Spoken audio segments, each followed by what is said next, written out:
It is the granddaddy of them all. It's Stanford, Iowa in the Rose Bowl. And if there are two teams that came that close to Mm, making a college football playoff appearance, it would be these two teams from both the Big Ten and the Pac 12. When we talk about the Hawkeyes losing the Big Ten championship in excruciating fashion, and also mm. Stanford coming close as well down the stretch. We bring in Nick Dempsey from Rule of Tree to help us break down the Rose Bowl. Nick, thanks so much for joining us. I want to start here with Kevin Hogan. He's had a spotty career in regards to performance. Now that it's known what he went through last year, I think people are better understanding of some of the challenges that he faced off the field and respect his performance on the field. He's had a great career. He's not considered an elite quarterback, but when it's all said and done, maybe we should elevate him to that kind of status. Uh, it's it's tough to judge because he has so many weapons, and that includes a consistently solid offensive line, a consistently solid running game, and a consistently solid receivers and tight ends core. So it's tough to judge, especially if you're talking about, say, making it to the next leap, or to the next leaping to the next level. It's and it's and for most of his career also he's had extra possessions every game because that defense was just always so stout and got off the field very quickly. Um, Not a lot of quarterbacks have those advantages so consistently across the board. All quarterbacks, have talent around them, but just such solid, steady talent, just pretty much at every slot.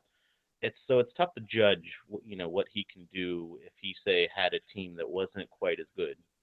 Um, but he's certainly capable of winning games. He's obviously capable of getting his team to the Rose Bowl. So he's I don't know about elite, but he's definitely great.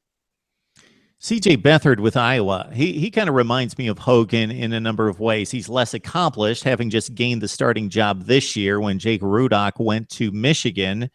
But the writing was on the wall that he had surpassed Rudock and gained the starting job, and he's basically won almost every game that he started. And he just does whatever he is asked to do in that particular game, in that particular situation. So if you look at his numbers and look at his performance, there are certain games in which he throws the ball all over the field because they need it. And I'm not talking about just glossy, crazy stats like in the Big 12, but throwing for 220, completing 20, 25 passes. But then he's got those like old school 1970s games where he's going 8 for 10 and 72 yards passing, and that's what they needed for that game. And he's not going to scare anyone breaking contain, but he burns a ton of teams. He's fast, he's quick, he doesn't look the athletic part, but he is. And Hogan started to implement that into his game in the last half of the season. So Iowa kind of brings a similar style on offense from that standpoint. Yeah, I would agree. And it's tough. It's tough because no one gets as excited about those quarterbacks who sort of are more utility players. It's just whatever you need them to do, they manage to get the job done. I think some folks like to call them game managers. Wins. The guy gets his team to wins. And honestly, I think that's probably the first thing you're hopefully looking for out of your quarterback. Um, but yeah, similar style setup, similar scheme design. What they asked for him to do. It would be interesting to see if Iowa had say, a Christian McCaffrey type of player in their backfield as well to see what they could have done. Um, Probably Iowa in the playoffs if that were the case. But yeah, he wins games, and you can't ask for a whole lot more from your quarterback. Christian McCaffrey. You brought up that name. Yeah, those guys aren't running around for other teams. Nobody else has that guy. He's pretty much a one and done, and he's just Stanford's to own all by themselves. He is something else, and he may turn out to be the difference in this game. Yeah, he has the tendency to do that.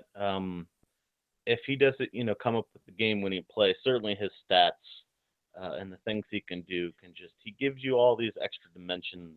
Um, he runs, he passes, he catches, he throws for touch. There's not a whole lot he doesn't do.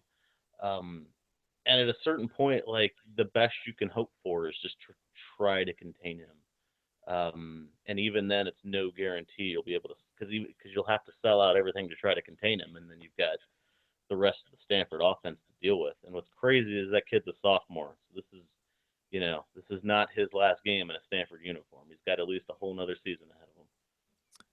Yeah, Nick, Stanford getting used to facing these Big Ten teams, and they're almost been shaped as a Big Ten team in certain respects in recent years under Jim Harbaugh and David Shaw. Now it's been Wisconsin, which that was a hard-fought battle that they pulled out, and Michigan State, a very similar type offense that wants to run in first and challenge your front seven. And now Iowa, they're going to do the same thing.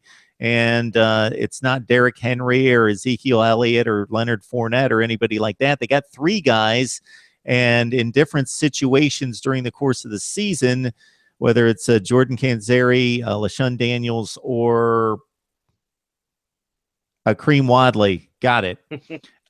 Three backs based on the situation or who's nicked up or who's hurt or who has the hot hand. They still like to do the same thing. They line up in an I formation more so than you'll see most teams. Not that it's 100% of the time, but they slam it between the tackles, and you may stop them once or twice or 10 times, but that's not going to take them off their game.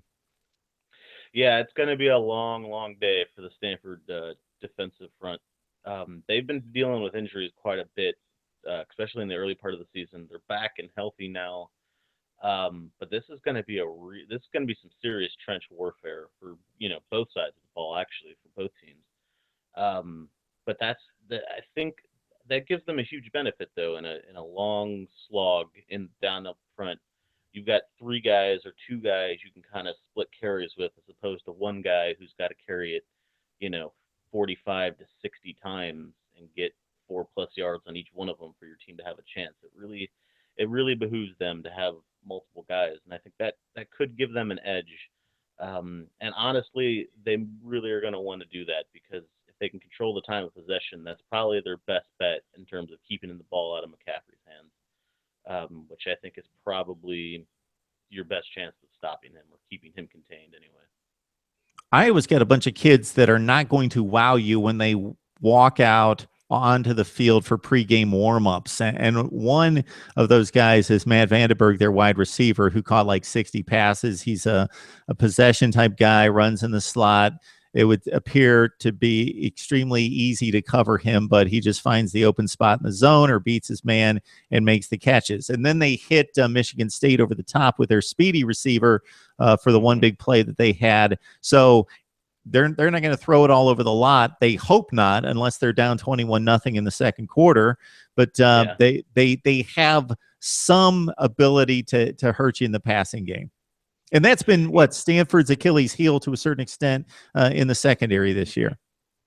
Yeah, and that comes with, you're able to do that when you can run the ball so consistently well. Eventually, the defense is just going to have to bring more and more guys in the box. And if you've got a possession guy who can make some noise underneath, or you've got a deep threat, play action starts to look real attractive at that point. Stanford's been banged up in the secondary. They've struggled late. They've really focused on bend but don't break. Just keep everything in front of them, and then try to force a field goal. Has been sort of their game plan the last 3-4 games. Can they continue? Will they need to continue to do that? Probably to a certain extent, but they're going to have to win in the box. But if Iowa can beat them deep, Iowa's going to need some touchdowns. That could really shake up what Stanford's trying to do on defense. Seems like a similar storyline as what we talked about concerning Wisconsin facing USC, is that Iowa, a much more successful season than Wisconsin with just the last second loss to Michigan State, but they benefited from the schedule makers in the Big Ten and kind of the round robin system. No Michigan State, no Michigan, no Ohio State. They beat up on who they needed to. They slipped by Wisconsin. They slipped by a few other teams. They really took it to Northwestern, like 40-10, a team that defeated Stanford. Stanford, though, seems to be more battle-tested this season, and then also this group of players more battle-tested in previous seasons in big games, plus the Christian McCaffrey X factor that Iowa can't counter seems to add up to a Stanford win, but in a pretty good ball game. Yeah, anytime you have two teams that are very competitive in the box, you're going to have a close game. You're going to have a hard-fought game. But, Kevin Hogan, the guy has been in just about every big spot a college quarterback can be in, save for the playoffs. I mean, what is this? His third Rose Bowl, has been a couple Pac-12 championships. The guy just keeps playing big games after big games after big games, and at this point, that's who you'd think you'd want to bet on. Um, I think the one area of concern is if Coach Shaw sort of goes back to his more conservative play calling. That's sort of what doomed him in the Rose Bowl against Michigan State. If he just sort of forgets he has all these weapons and he has Christian McCaffrey and all these other guys, and tries to get back into playing big on big and getting in the trenches, Iowa could have an advantage there. But I think on paper anyway. Again, this is college football, but on paper, yes, I would say Stanford has an advantage by probably about a score, maybe more. It's always tough to say. So, Nick, before I let you go, the Big Ten won 3 of 5 from the Pac-12. We would have to look at the individual matchups to see the relevance of those. Of course, the Stanford Northwestern game comes to mind as being one that is somewhat relevant in regards to the place that each team took in their respective conferences. Some of the other matchups we would expect Michigan's going to drub Oregon State. So 3-2 doesn't definitely tell the story. They have 3 more matchups coming up. Any significance to the way these 3 games play out? This would certainly be the most significant of the 3. Yeah, I think it's always good just to sort of measure up conference strength. It's always very helpful, especially when you get so many contests like this. A lot of people, maybe, especially on the East Coast, maybe aren't sold on just how tough the Pac-12 is. A lot more people might not be particularly sold on just how tough, say, the bottom 8 of the Big Ten are. I mean, I think a lot of people are comfortable saying Michigan State, Ohio State, Iowa, and Michigan are pretty solid teams, but the other 8, I don't know. So it's always good just to sort of measure up and see, because if everyone just kind of contains their conference, it's always tough to say how good you really are. So it should be interesting. This will obviously be the big one, and how well Michigan State does in the playoffs in terms of measuring conference strength. But yeah, I think there's actually absolutely a lot of significance here. All right, very good. Nick Dempsey from Rule of Tree helping us out with a Rose Bowl breakdown. Stanford, Iowa, of course, on New Year's Day. Nick, thanks so much for the time. Of course, anytime.